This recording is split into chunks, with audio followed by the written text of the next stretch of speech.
Hello दोस्तों, स्वागत है आप सभी का। मेरा नाम है अंकित पांडे। आप अक्सर आए दिन साइबर फ्रॉड से जुड़ी खबरों के बारे में सुनते रहते हैं। आज के इस वीडियो में हम साइबर फ्रॉड से रिलेटेड सेंट्रल गवर्नमेंट द्वारा लाई गई एक रिपोर्ट और उसमें दिए गए डेटा के बारे में चर्चा करेंगे। तो चलिए शुरू करते हैं। ये है हेडलाइंस जिसके बारे में हम आज चर्चा करने वाले हैं। Indians loss rupees 120 crore in digital arrest fraud in January to April 2024। Ministry of home affairs के अकॉर्डिंग जो Indian cyber crime coordination centre यानी कि I4C के थ्रू सेंट्रल लेवल पर साइबर क्राइम को मॉनिटर करती है, डिजिटल अरेस्ट डिजिटल फ्रॉड का एक प्रिवेलेंट मेथड बनता जा रहा है। और वो लोग या ऑर्गेनाइजेशन जो इन फ्रॉड्स को करते हैं वो ज्यादातर 3 साउथ ईस्ट एशियन कंट्रीज, यानी कि अगर बात करें तो 3 साउथ ईस्ट एशियन कंट्रीज जो कि म्यांमार, लाओस और कंबोडिया से संबंधित होते हैं। ठीक है, आगे चलते हैं।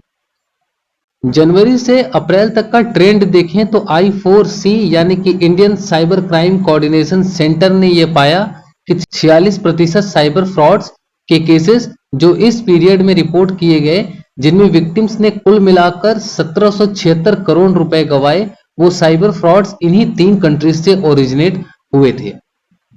NCRP यानी कि national cyber crime reporting portal के डेटा से ये पता चलता है कि इस साल 1 जनवरी से 30 अप्रैल के बीच 7.4 लाख शिकायतें की गई, जबकि पूरे 2023 में बात करें तो 15.56 लाख कंप्लेंट्स रिपोर्ट की गई हैं।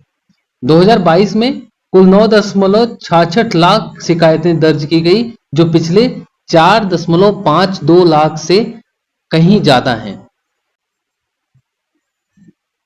I4C के अनुसार स्कैम्स 4 तरह के होते हैं।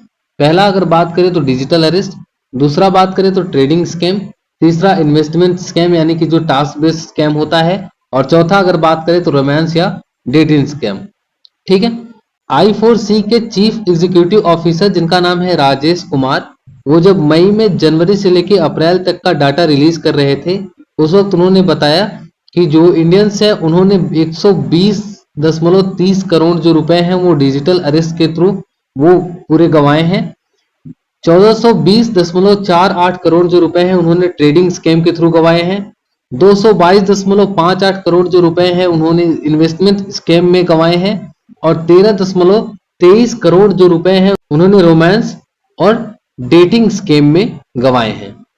ठीक है, यहां तक क्लियर है। आगे चलते हैं। अब जरा देखते हैं कि डिजिटल अरेस्ट होता क्या है। तो डिजिटल अरेस्ट में ऑनलाइन फ्रॉड्स या जो क्रिमिनल्स होते हैं वो टिपिकली किसी भी पोटेंशियल विक्टिम को कॉल करते हैं और उनको बोलते हैं कि आपने कोई ऐसा पार्सल भेजा है या रिसीव किया है जिसमें कुछ illegal goods, drugs, fake passports या फिर कोई ऐसा आइटम जो कि प्रतिबंधित है, आपने ऐसा आइटम कोई भेजा है या फिर रिसीव किया है। कुछ केसेस में क्रिमिनल्स सीधा विक्टिम के रिलेटिव्स या फिर फ्रेंड को टारगेट करते हैं और उनसे बोलते हैं कि टारगेट जो जिसको ये विक्टिम बनाना चाहते हैं वो किसी क्राइम में इन्वॉल्व है या फिर किसी एक्सीडेंट में इन्वॉल्व है, या ऐसा बोलते हैं कि वो उनकी कस्टडी में है।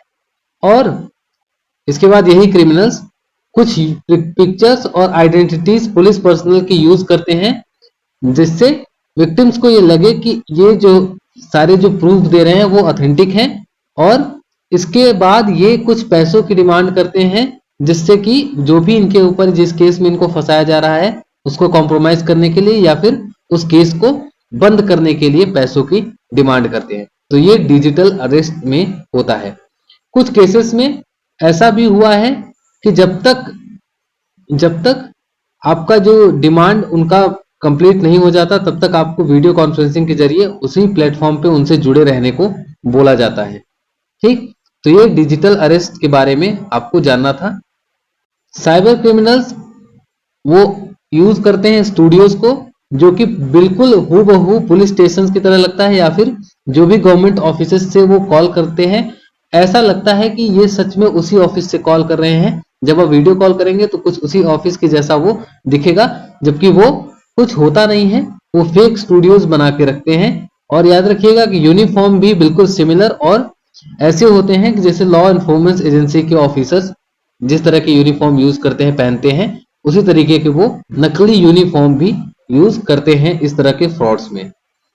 आगे बात करें तो national cyber crime reporting portal यानी कि एनसीआरपी के जो भी कंप्लेंट्स आई हैं उनमें ज्यादातर जैसे कि इंटिमिडेशन, ब्लैकमेल, एक्सटॉर्शन और डिजिटल अरेस्ट, इन सब से जो भी रिलेटेड आई हैं उनमें ज्यादातर जो क्रिमिनल्स रहे हैं उन्होंने ऐसा बोला है कि वो पुलिस ऑफिसर्स हैं, सीबीआई से बोल रहे हैं, नारकोटिक्स डिपार्टमेंट से बोल रहे हैं, या फिर आरबीआई से बोल रहे हैं, या फिर ईडी से बोल रहे हैं। इस तरह की गवर्नमेंट एजेंसी का नाम लेके वो विक्टिम्स को डराते हैं और उनसे पैसे की डिमांड करते हैं ताकि उनके केस को या तो बंद कर दिया जाए या तो कॉम्प्रोमाइज कर लिया जाए कुछ ज्यादा पैसे देकर।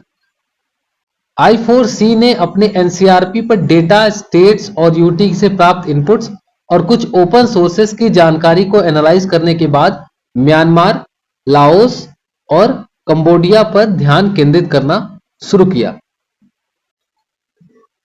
आगे बात करें तो जो भी ये कंट्रीज हैं इनमें जो साइबर क्राइम ऑपरेटर्स हैं वो कई तरह की डिसेप्टिव स्ट्रेटजीज का इस्तेमाल करती हैं, जिनमें वो सोशल मीडिया का यूज करती हैं और वहां पे इंडियंस को लुभाने का काम करती हैं। ऐसा लगता है कि उनको एम्प्लॉयमेंट अपॉर्चुनिटीज प्रोवाइड कर रही हैं, पर वो ज्यादातर जो भी एम्प्लॉयमेंट अपॉर्चुनिटीज होती हैं वो फेक होती हैं।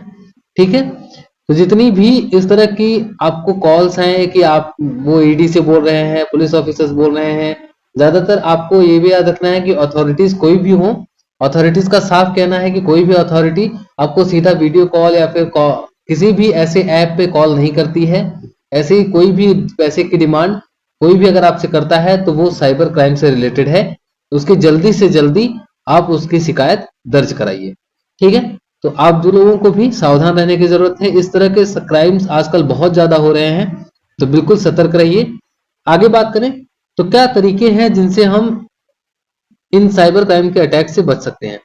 तो आपको पता है कि नए नए तरीके जो हैं वो स्कैमर्स के द्वारा ढूंढे जा रहे हैं, तो इससे हमको भी ये चाहिए कि हम हमेशा अलर्ट रहें और कुछ नेसेसरी प्रिकॉशंस लें। जैसे कि अगर बात करें तो सबसे पहले तो हमको पैनिक नहीं होना है, यानी कि स्कैमर्स सबसे ज्यादा यही चाहते हैं कि जिस विक्टिम को वो फंसा रहे हैं वो जल्दी में हो या फिर डरे और इससे कुछ गलत कदम उठाए। तो सबसे पहले याद रखना है कि आपको काम रहना है और सारी सिचुएशन को एक बार समझना है और फिर अच्छे से रिस्पॉन्स देना है। आगे बात करें तो जिस भी कॉलर की फोन आपको आती है उसकी सबसे पहले तो आइडेंटिटी, ठीक है, आइडेंटिटी का पता लगाइए।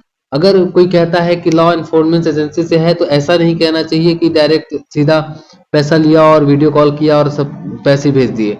ये सब चीजें कोई भी एजेंसी, गवर्नमेंट एजेंसी ऐसा नहीं करती है, ये बात अपने दिमाग में बैठा लीजिए। आपको सीधा सीधा कोई भी वीडियो कॉल पे या स्काइप पे पैसे नहीं मांगने आता है। कोई भी ऑफिसर या किसी भी गवर्नमेंट एजेंसी से रिलेटेड जो भी ऑफिसर हैं कोई भी आपको इस तरीके से नहीं मांगता है। ठीक है, इसके बाद आगे बात करें तो जो भी पर्सनल आपकी इंफॉर्मेशन है उसको शेयर करने से बचें। ठीक है, कभी भी कॉल पे इस तरह की चीजों को प्रोवाइड ना करें। आगे अगर बात करें तो जो जिस प्लेटफॉर्म से उन्होंने कॉल किया है उसको भी जरा चेक करिए। कभी भी कोई भी गवर्नमेंट एजेंसी आपको व्हाट्सएप और स्काइप जैसे वीडियो कॉलिंग जो भी प्लेटफॉर्म्स है उनका यूज नहीं करती हैं। ठीक, इसके बाद जो भी कॉल्स आती हैं आपको, अगर आपको लगता है जरा सा भी डाउट होता है कि साइबर फ्रॉड से रिलेटेड हो सकता है तो उसको जल्दी से जल्दी cybercrime.gov.in पर उसकी जो रिपोर्ट है वो दर्ज कराइए। ठीक, इसके बाद आगे बात करें तो सबसे जरूरी चीज जिसके लिए मैंने ये वीडियो भी बनाया है कि अपने आप को एजुकेट करिए, जरा समझिए कि आपके साथ ये सारी चीजें हो सकती हैं और ये क्यों हो रही। ठीक, हो इसीलिए रही हैं क्योंकि हमको इन सब चीजों के बारे में पता नहीं है। ठीक है, तो जितना ज्यादा इन सब चीजों के बारे में सीखेंगे कि क्या होता है डिजिटल अरेस्ट, क्या होती है साइबर फ्रॉड, तो इन सब चीजों के बारे में जितना पढ़ेंगे, जितनी जानकारी अपने पास रखेंगे आपके लिए उतना अच्छा है। तो अगर आपको वीडियो पसंद आता है तो इसे लाइक करें और अपने फ्रेंड्स और फैमिली मेंबर्स के साथ इसको शेयर करें ताकि साइबर फ्रॉड्स के बारे में अवेयरनेस फैले। और इसी उम्मीद के साथ कि ये वीडियो साइबर फ्रॉड से बचने के लिए अवेयरनेस फैलाने में कुछ मदद करेगा। मिलते हैं नेक्स्ट वीडियो में।